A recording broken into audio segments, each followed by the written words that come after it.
In order to fully liberate yourself, you have to be willing to accept that you might become a villain in someone's story.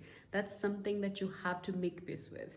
In other words, your new identity, the identity you're trying to assume, will cost you your old one. Because if you're trying to assume a new identity, you're trying to grow and expand your awareness, expand how you show up in the world. What often happens is that, people that knew you from your old identity might say that you've changed, right? And sometimes it's said in sort of a negative way that, oh, you're not the same person you were. Even though it's said in a negative way, that's not a necessarily bad thing, right? Because you know that you're trying to change, you're trying to become better, you're trying to show up in a new way, you're trying to expand beyond your imagination, right?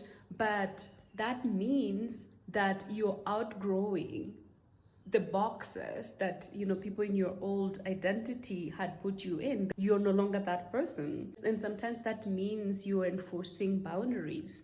That means you're saying no and choosing yourself for the first time. But the other people in your old reality see that as you changing and becoming different and becoming selfish, or whatever labels that they might use. You're no longer assuming the identity that they saw you as before, right? And you're challenging how they saw you before. Even though for you see this as a good thing, you see this as you moving forward to how you see yourself and how you see your life, to them it might seem like you're changing into an identity that they don't recognize, and they see that as a negative.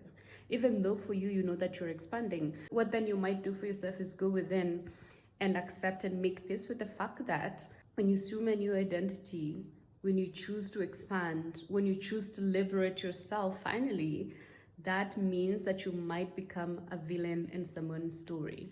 And you just have to accept that and be at peace with that.